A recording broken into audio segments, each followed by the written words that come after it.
Descubrí en la víspera de mi boda que mi prometido me engañó con mi propia prima y años después reapareció con un sobre que decía: hay cosas que todavía no sabes. Soy María. 2 semanas antes de la boda descubrí que mi prometido, Jorge, me fue infiel con mi prima Andrea y que Andrea decía estar embarazada. Cancelamos la boda y la familia se partió. Hubo peleas, silencios largos y llamadas que nunca se contestaron. Pasaron 2 años antes de que Jorge volviera con una versión sobre la paternidad que, según él, lo dejó en shock porque la prueba mostró que el bebé no era suyo. Esa revelación reabrió el rencor y dejó preguntas sin responder. Recuerdo la primera vez que pensé en casarme con Jorge. Fue en una tarde de domingo viendo una película donde los protagonistas decidían finalmente comenzar de cero. Él se recostó sobre mi hombro y, sin mucha dramatización, dijo que quería una vida tranquila conmigo. Aquella sensación de seguridad se volvió una especie de brújula. Después, cuando la infidelidad apareció, perdí no solo la ilusión del matrimonio, sino también la brújula que me orientaba. Tardé meses en entender que el problema no era solo una traición aislada, era la fractura de una confianza que había moldeado mi día a día. Mientras hablaba con Jorge en la cafetería, intenté no caer en el resentimiento que me había acompañado los meses posteriores a la cancelación de la boda. Recordé la invitación sin usar, la cara de mi madre, las largas discusiones familiares. Le dije a Jorge cómo me sentía, traicionada, avergonzada y cansada. Él explicó cómo llegó a desconfiar, las noches en vela revisando mensajes y la prueba de paternidad que pidió esperando respuestas. Habló de un mensaje anónimo que insinuaba que Andrea había mentido. Mencionó que lo guardó en un sobre pero se negó a revelarlo allí. Cuando le pregunté por el contenido, su rostro perdió firmeza y su voz se tornó contenida. Jorge, no puedo abrirlo aquí, María. Hay cosas que todavía no sé si puedo decir en público. Entonces, ¿por qué me lo traes si no vas a decir nada? ¿Qué esperas que haga? Jorge, que confíes en que no te miento del todo. No pido que perdones ahora, solo que escuches. Necesito tiempo para procesarlo, Jorge. No puedo tomar decisiones apresuradas. Caminé a casa con el sobreimaginario clavado en la espalda. Al llegar, repasé cada palabra de la charla una y otra vez. Me pregunté por qué Jorge no quería que leyera lo que Andrea había escrito. ¿Era una confesión, una amenaza, un nombre propio que lo explicara todo? Durante los días siguientes mantuve la distancia.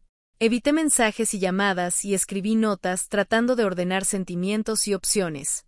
A veces sentía la tentación de agarrar el teléfono y forzar una explicación. Otras, la prudencia me frenaba. Me vi obligada a describir lo que sentía para que las personas que me rodeaban entendieran porque no podía fingir que todo estaba bien. Hablé con mi madre una tarde larga, la vi llorar sin dramatismos, con la mano sosteniendo mi carta de invitación arrugada. Ella no tenía una solución, solo una compañía silenciosa que me permitió vaciarme. También hablé con mi padre que, a su manera, intentó ofrecerme racionalizaciones que no ayudaban. En esas conversaciones comprendí algo esencial. La empatía no siempre viene con respuestas y a veces la presencia calmada es suficiente. En el trabajo, intenté mantener la compostura. Cada reunión, cada correo, eran pequeñas pruebas de normalidad. Algunos compañeros notaron mi distancia y me ofrecieron apoyo práctico. Un café, compañía en una cita legal para entender opciones, acompañarme a una cita médica. Esos gestos cotidianos fueron más efectivos que los discursos bien intencionados. Fueron en los detalles donde encontré alivio, una amiga que me llevó al cine, otra que me escuchó sin juzgar. Cuando la boda se canceló, algunas amistades se distanciaron por la incomodidad de elegir un bando. Otras permanecieron y su compañía fue decisiva. Recuerdo una cena con 3 amigas que habló más sobre mi valor que sobre el escándalo. Entre risas y silencios, me ayudaron a recordar que mi identidad no debía corresponder enteramente a lo que me había sucedido. Recuperé actividades que había dejado de lado, pintar, salir a caminar, leer por placer. Esos pequeños retornos me anclaron. Aún así, la presencia de Jorge, aunque esporádica, me recordaba que la historia no había concluido. Su regreso con un sobre y una nota críptica fue como el eco de algo que había quedado pendiente. No podía saber si abrir la carta sería una decisión valiente o un acto que me arrastraría de nuevo hacia el dolor. Pensé en cómo a veces las verdades llegan a destiempo y crean más daño del necesario, por eso me juré que si tenía que conocer la verdad lo haría de manera que no me dejara sin recursos para reaccionar. Fui escribiendo cartas que nunca envié, a Andrea, a Jorge, a mí misma. Escribir me permitió escúchame. En una de esas cartas le dije a Andrea que merecía una explicación si realmente su vida había cambiado por miedo o por cualquier otra razón, y que el silencio no siempre protege, a veces encubre imposiciones. Guardé esa carta en un cajón como recordatorio de que mi búsqueda era por claridad más que por espectáculo. El proceso también implicó pensar en el niño. Me pregunté cómo proteger a alguien que poco tenía que ver con las decisiones de los adultos. Me costaba imaginar que un niño pudiera cargar con una mentira. Esa preocupación me llevó a considerar opciones prácticas, solicitar información a través de canales formales, apoyar iniciativas que pusieran el bienestar del menor por encima de las culpas ajenas y, si fuera necesario, asesoramiento profesional para la familia. No deseaba instrumentalizar al niño ni usar su figura como arma. Para no dejar todo al azar, comencé a estructurar un plan personal, no tomar decisiones legales o de gran calado sin asesoría, pedir que pruebas relevantes quedaran registradas, establecer límites claros con la familia sobre cómo se hablaría del asunto en reuniones, y cuidar mi propio bienestar emocional con terapia y redes de apoyo. Ese plan me devolvió parte del control que había perdido. En terapia identifiqué patrones y aprendí a nombrar lo que me dolía. No buscaba excusas ni justificativos, buscaba aprendizaje para no repetir situaciones que permitieran daño. Aprendí a distinguir entre reaccionar por herida y decidir con criterio. Eso no significa que el dolor desapareciera, sino que dejó de gobernarme, podía mirarlo, pensarlo y actuar con herramientas. Hubo noches de insomnio y otras en que el humor apareció como tabla de salvación.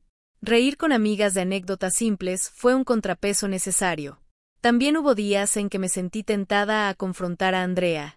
Quise respuestas directas, pero entendí que la confrontación pública podía agravar el daño para todos. Mantuve la puerta abierta a escuchar si se presentaban pruebas creíbles y si el bienestar del niño era garantizado. A la mañana siguiente del encuentro en la cafetería, evalué mis opciones con la cabeza fría. Hablé con un abogado para entender el alcance legal de cualquier información que apareciera. No porque quisiera ir a la guerra, sino porque necesitaba saber mis herramientas. Esa asesoría cambió mi actitud. Sabía que podía pedir mediación profesional, preservar pruebas y, si fuera necesario, activar vías formales para proteger derechos.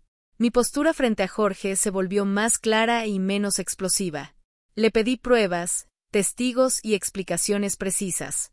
También pedí que cualquier gesto de acercamiento fuera acompañado por acciones concretas que demostraran responsabilidad. No buscaba una disculpa vacía, quería ver cambios verificables. En varias conversaciones utilicé frases sencillas y firmes para marcar aquello que no toleraría. En la familia noté dinámicas que me obligaron a establecer límites comunicacionales. No expondría mi proceso en redes, no permitiría que mi historia se convirtiera en arma doméstica y evitaría encuentros a solas y mediación. Eso fue percibido por algunos como distancia, pero para mí fue autocuidado. Necesitaba sostener mi proceso sin que la prisa de otros definiera mis pasos. El tiempo no lo cura todo, pero ayuda a clarificar. Por eso decidí recibir el sobre solo en condiciones seguras, con testigos, con copia para un tercero confiable o en un entorno donde su contenido pudiera registrarse. No pedía drama, pedía que la verdad, si llegaba, lo hiciera con cuidado y con respeto por quienes podían resultar afectados. En los momentos de mayor incertidumbre me repetía una idea simple: no permitir que la prisa de otros dicte mi proceso. Si algo cambia y aparecen pruebas claras, las evaluaré con calma y con el acompañamiento necesario. Por ahora, me mantengo en prudencia activa, no cerrada al diálogo, pero tampoco dispuesta a permitir que la historia se repita sin consecuencias. Si vas a traer pruebas, prefiero que se entreguen formalmente y con testigos. Jorge, lo entiendo, María. Haré lo que haga falta para que sea transparente. Hoy cierro este relato sabiendo que la historia sigue abierta. No he pedido ver el sobre ni he contactado a Andrea. Estoy en ese lugar intermedio en que la curiosidad compite con la precaución, miedo a que una nueva verdad sea solo otra herida, miedo a que la explicación final privilegie más la conveniencia que la honestidad. Pero también sé que merezco tiempo y herramientas para decidir. Seguiré escribiendo en voz alta para no perder el rumbo y esperando con cautela cualquier pieza nueva que pueda aclarar lo que aún está pendiente.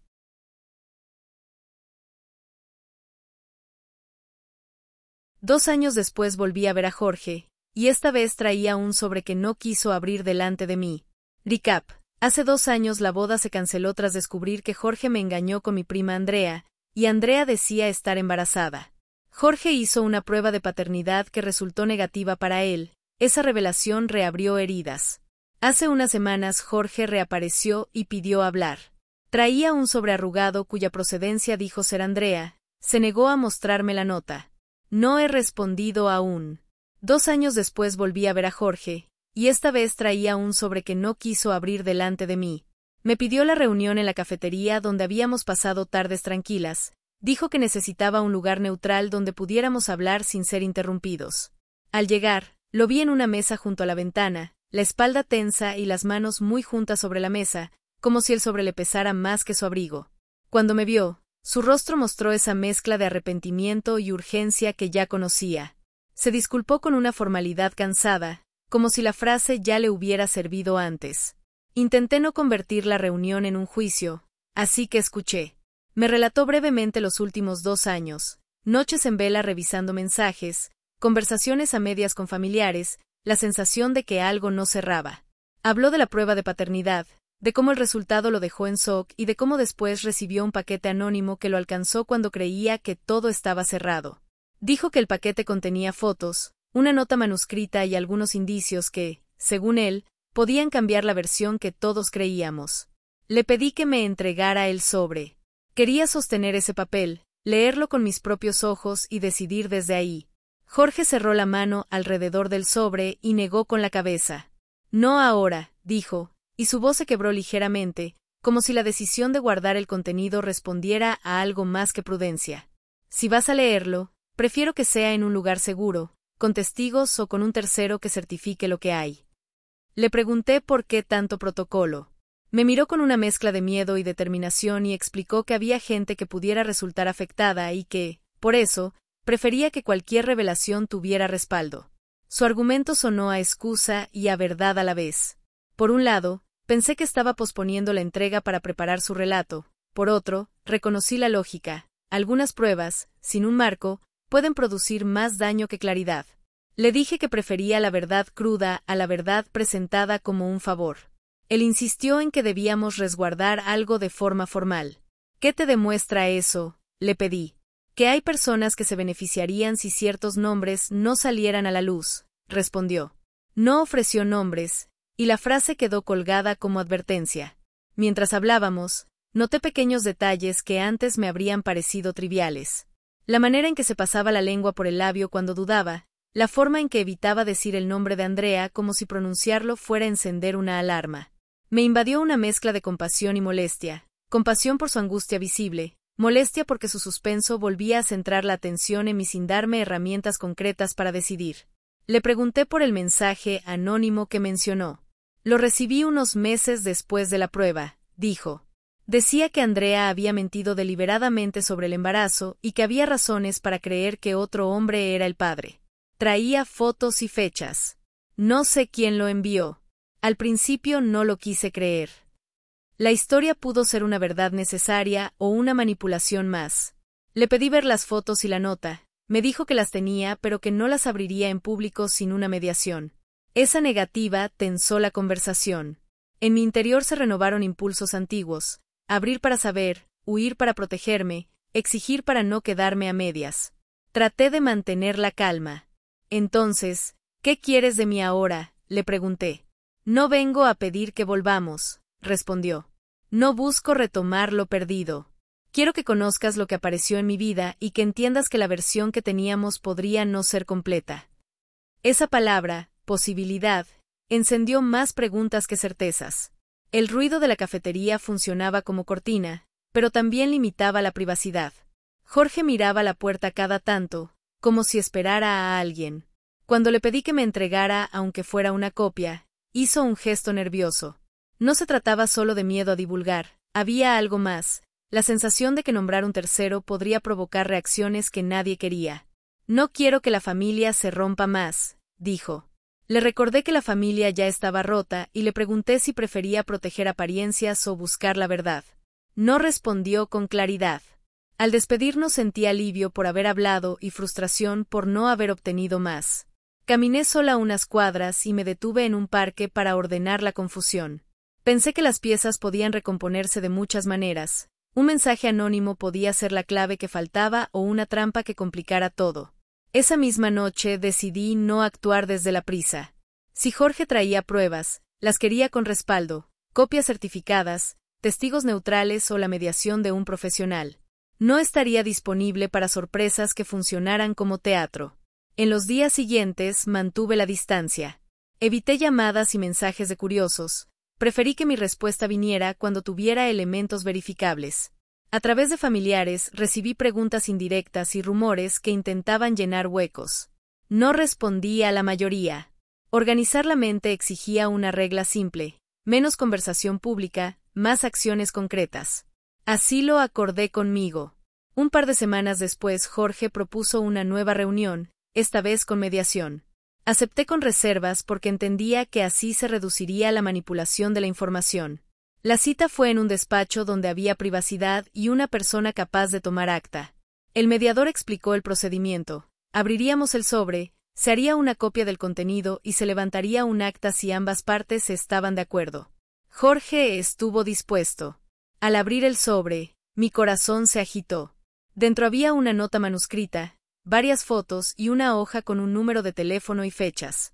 La nota tenía trazos apresurados y una frase repetida que intentaba dirigir la atención a un patrón de encuentros. Las fotos no eran explícitas en un sentido íntimo, mostraban salidas, recibos, capturas de mensajes y encuentros que, puestos en secuencia, sugerían una relación entre Andrea y otra persona en momentos clave.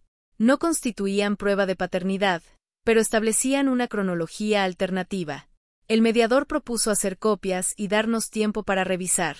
Accedimos. Las fotos parecían montarlas en una línea temporal, pero faltaba el nombre del supuesto otro hombre. La hoja con el número dejaba una pista que aún no podíamos verificar. Jorge explicó que había intentado confrontar a esa persona y que éste había negado todo. Añadió que el paquete le había llegado de forma anónima y que desconfiaba de que alguien quisiera proteger a un tercero, alternativamente, exponer una mentira. El mediador fue claro: el material merecía investigación, pero no concluía por sí mismo. En la medida en que revisábamos la documentación sentí que la figura de Jorge se movía en un territorio ambiguo, víctima del engaño y, al mismo tiempo, partícipe de una cadena donde sus silencios y gestos habían empeorado heridas. Le pedí que contara con transparencia cómo obtuvo las pruebas y por qué las había guardado sin mostrarlas antes. Jorge respondió con una sinceridad torpe. Admitió que la incertidumbre le había hecho guardar todo hasta encontrar un marco que no fuera destructivo de inmediato. Con el mediador decidimos proceder con cautela, preservar copias, proteger identidades de terceros hasta tener confirmaciones y solicitar asesoría legal si era necesario. Jorge se comprometió a colaborar y por primera vez desde que volvió vi en su rostro una voluntad clara. No solo quería claridad, también deseaba que esa claridad fuera verificable. De regreso a la calle, mientras cruzaba la acera opuesta, noté a una mujer mayor observando desde la vereda con una mirada fija y algo que no supe interpretar al instante. Tal vez sería curiosidad o reconocimiento, tal vez miedo. Jorge la vio también y su postura cambió. Se encogió un poco como si recordar a esa mujer le trajera de vuelta una deuda o un temor antiguo. La escena fue breve, pero me quedó grabada. Esa noche extendí las fotocopias sobre la mesa y me permití sentir sin juzgarme. Hablé con una amiga que trabaja en procedimientos legales y me explicó los pasos prudentes: preservar evidencia, documentar cadenas de custodia y evitar exponer al menor si hay investigación en curso. Me confirmó lo que ya sospechaba: la verdad no sirve si su búsqueda hiere a inocentes, por eso la prioridad debía ser el bienestar del niño y la transparencia con límites. También pensé en la familia y en cómo algunos intentaban proteger apariencias mientras otros pedían investigación. Sentí que mi papel debía ser insistir en claridad con cautela, evitar convertir la búsqueda en un espectáculo y proponer mediación si las conversaciones familiares eran necesarias. Acordé con Jorge que cualquier avance legal sería comunicado por el mediador o por nuestros abogados, no por rumores. Al despedirnos aquella tarde del despacho, supe que habíamos avanzado en forma, aunque no en la sustancia completa. Teníamos elementos que exigían seguimiento, preguntas que requerían verificación y la sensación de que alguien más había movido piezas desde la sombra. Caminé con las copias en mi bolso y una carga de preguntas nuevas. ¿Quién envió la nota? ¿Buscaba justicia o manipulación? ¿Por qué Jorge me había citado con el sobre si luego prefirió la mediación? Me fui preguntando quién era la mujer y qué sabía, y por qué Jorge no me lo quería contar.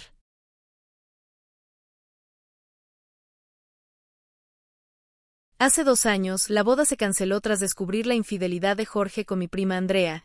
Él hizo una prueba de paternidad que resultó negativa para él y esa revelación reabrió heridas.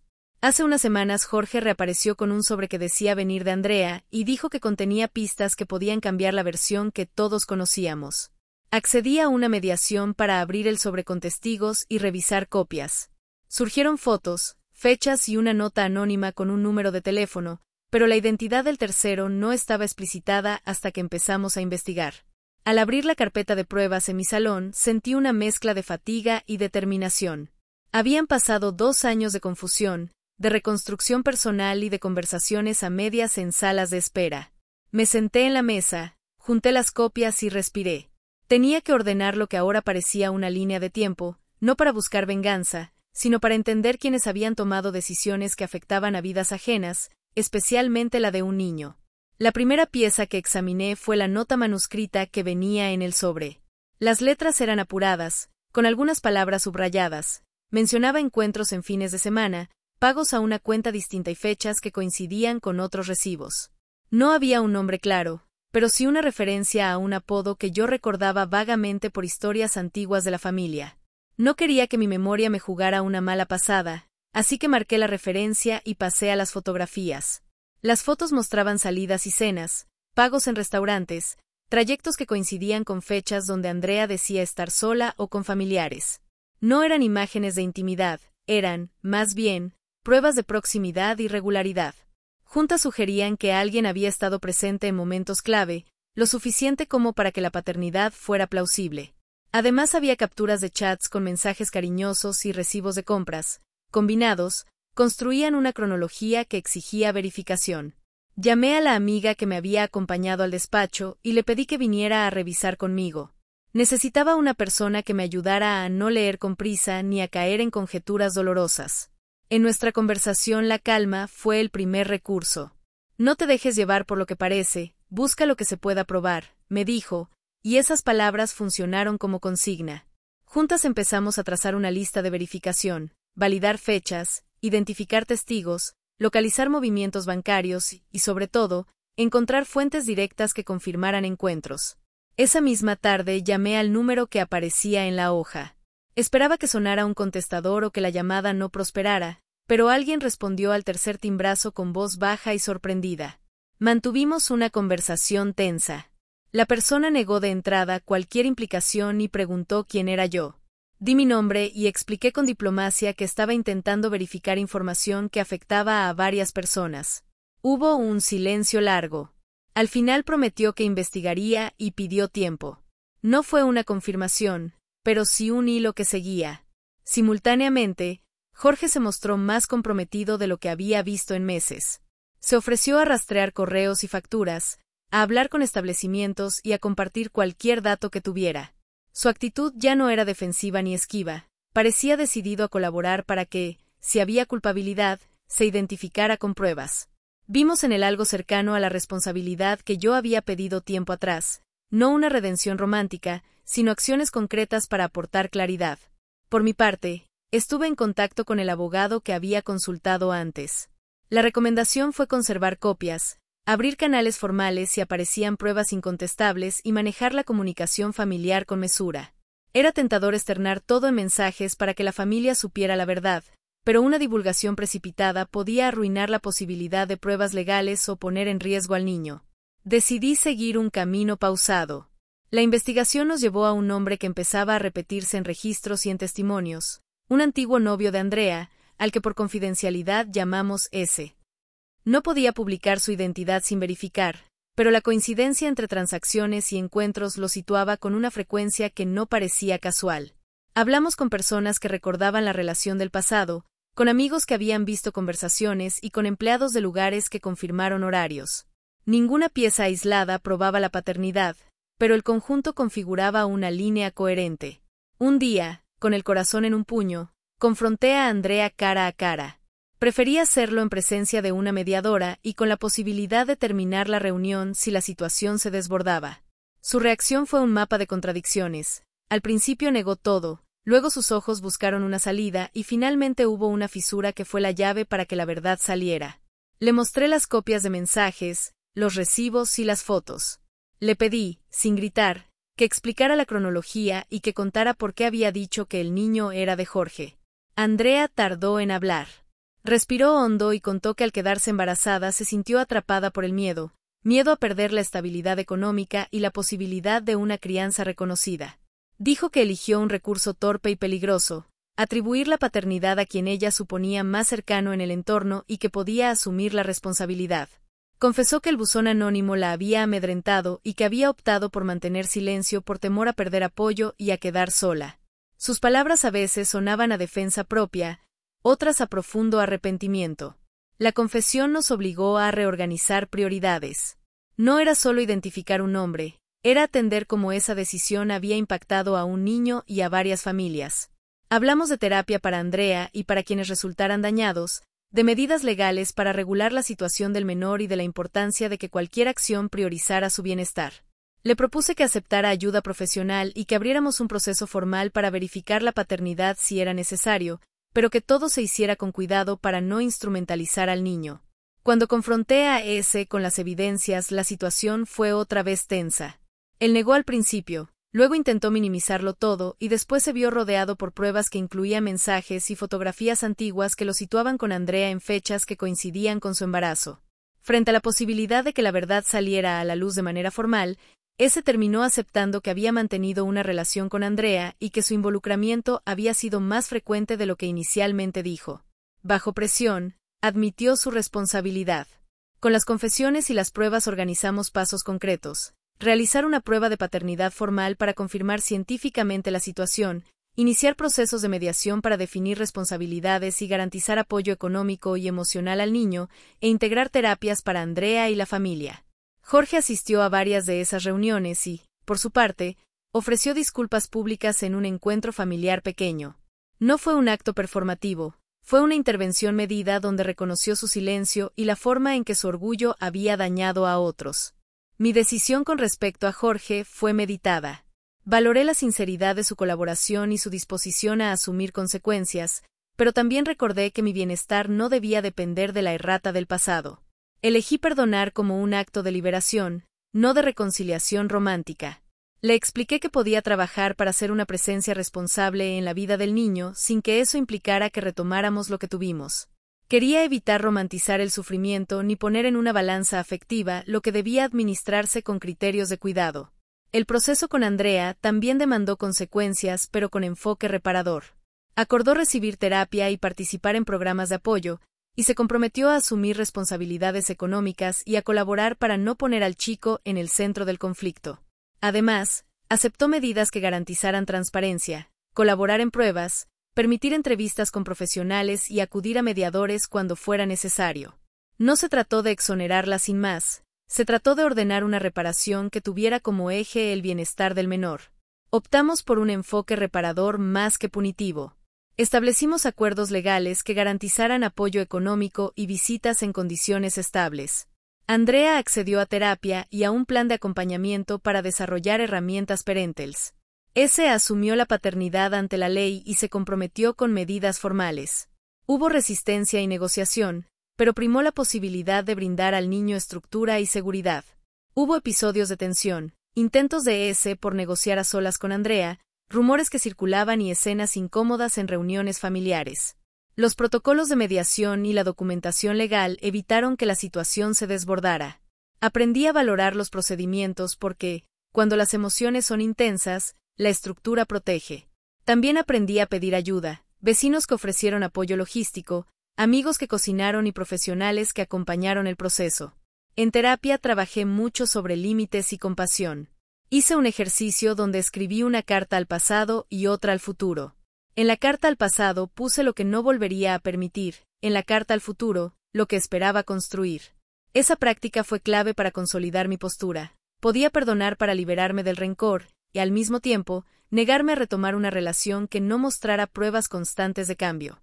Con Jorge diseñamos una forma de convivencia que excluyera la romanticidad y priorizara la responsabilidad.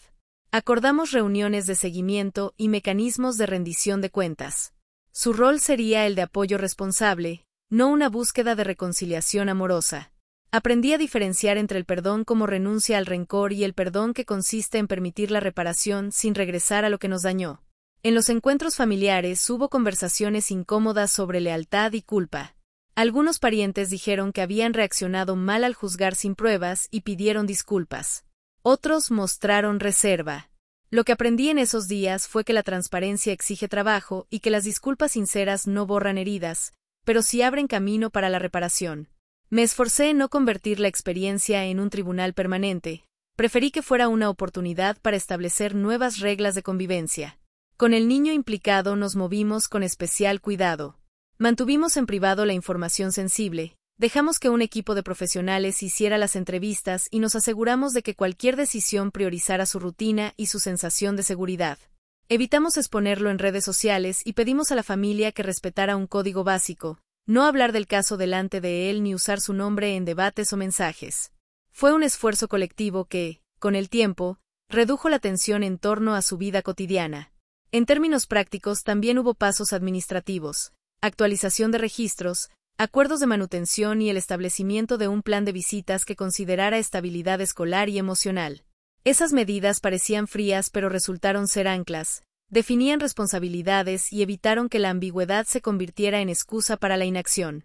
Insistí en que los acuerdos quedaran por escrito y con supervisión legal para que nadie pudiera reinterpretar compromisos a conveniencia. Hubo episodios inesperados. En una ocasión intentó negociar a solas con Andrea para evitar parte del acuerdo. La mediación detectó la maniobra y la reunión se registró. Eso significó que las medidas de protección funcionaron. Aprendí a valorar los protocolos. Cuando las emociones son intensas, los procedimientos impiden que la urgencia se convierta en daño. También hubo gestos humanos, vecinos que ofrecieron apoyo logístico, amigos que llevaron comidas y tardes de cuidado para que Andrea pudiera atender trámites. Mi proceso personal continuó. Empecé a escribir más, a documentar conversaciones y a ir a terapia con regularidad. Un ejercicio que me enseñaron fue escribir una carta que no se enviaría, dirigida al pasado y otra al futuro. En ella puse mis límites, lo que no perdonaría si volviera a ocurrir, y lo que esperaba para mi vida en adelante. Esa carta me ayudó a consolidar una decisión: perdonar para no quedar atada al rencor, pero no regresar a una relación que no demostrara responsabilidad sostenida. La relación con Jorge cambió de manera práctica. Teníamos reuniones mensuales para revisar el cumplimiento de acuerdos y hablar de su rol de apoyo si así correspondía. Él no intentó, en ningún momento, presionar por una reconciliación. Sus pedidos se limitaron a acciones concretas: ayudar económicamente en lo que hubiera que cubrir de primera necesidad para el niño, colaborar en terapias y estar disponible para conversaciones que afectaran al menor. Lo que más valoré fue su constancia. No fue un acto heroico, fue persistencia. En una de esas reuniones, con la mediadora presente, tuvimos un diálogo breve que recuerdo por su honestidad. Jorge, no busco que vuelvas conmigo. Solo quiero estar presente donde mi ausencia empeoró las cosas. Yo no te daré una segunda oportunidad romántica, pero sí aceptaré que seas responsable. Eso tienes que demostrarlo todos los días. Jorge, lo entenderé y actuaré en consecuencia. Yo, empieza por cumplir lo acordado y por ser transparente. Esas líneas fueron pequeñas pero definitorias. La conversación no borró la historia, pero marcó el contorno de lo que sería aceptable en adelante. Meses después, cuando la tensión ya había disminuido pero la memoria no se había ido, acepté participar en una sesión grupal de familiares organizada por un terapeuta especializado en conflictos familiares. Fue duro, hubo heridas reabiertas, pero también hubo aceptación y gestos de compromiso. Salí de allí con la sensación de que habíamos construido una mesa más segura para hablar y que algunos vínculos podían recomponerse con trabajo sostenido. No negaré que hubo recaídas. Tuve días en los que sentí rabia y otros en los que dudé de si mi decisión de perdonar era la correcta. Me permití sentir eso sin autocrítica destructiva. En terapia aprendí a validar el proceso y a recordar que el perdón no es una línea recta. También aprendí la importancia de la prudencia, mantener límites claros, no idealizar gestos esporádicos y comprobar con acciones el cambio prometido. A finales de ese ciclo, mientras guardaba los documentos en una carpeta con etiquetas, entendí que la historia había tenido un desenlace pragmático. No fue una película de redención instantánea, pero sí un proceso de reparación posible. Jorge cumplió con compromisos. Ese asumió la paternidad ante la ley y Andrea incorporó el acompañamiento terapéutico. Lo que quedó siempre fue la prioridad por el niño, su estabilidad, su rutina y su protección emocional. Hoy, cuando alguien me pregunta cómo terminé, no doy una respuesta breve. Digo que opté por la honestidad, por límites firmes y por colocar el bienestar de un menor por encima del orgullo. No volví con Jorge, escogí perdonar sin reconciliar. Andrea recibió ayuda y asumió consecuencias, ese fue responsabilizado. La familia, fragmentada al principio, encontró caminos de encuentro cuando la verdad permitió acuerdos claros.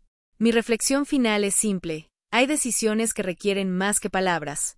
Requieren pruebas, gestión responsable y, sobre todo, cuidado por quienes menos tienen voz. Aprendí a no idealizar finales perfectos y a insistir en la reparación con medidas concretas. Cierro este ciclo sabiendo que hice lo posible por proteger lo esencial y por no usar la historia para lastimar más. Me siento más tranquila, más clara y dispuesta a construir, paso a paso, una vida que no dependa de la aprobación de otros. A modo de cierre personal, sigo practicando la prudencia afectiva, reviso actos, no promesas, compruebo consistencia y protejo mi entorno. Lo hago sin dramatismos, con firmeza y con la tranquilidad de quien aprendió a valorarse. Esa disciplina me acompaña cada mañana al levantarme.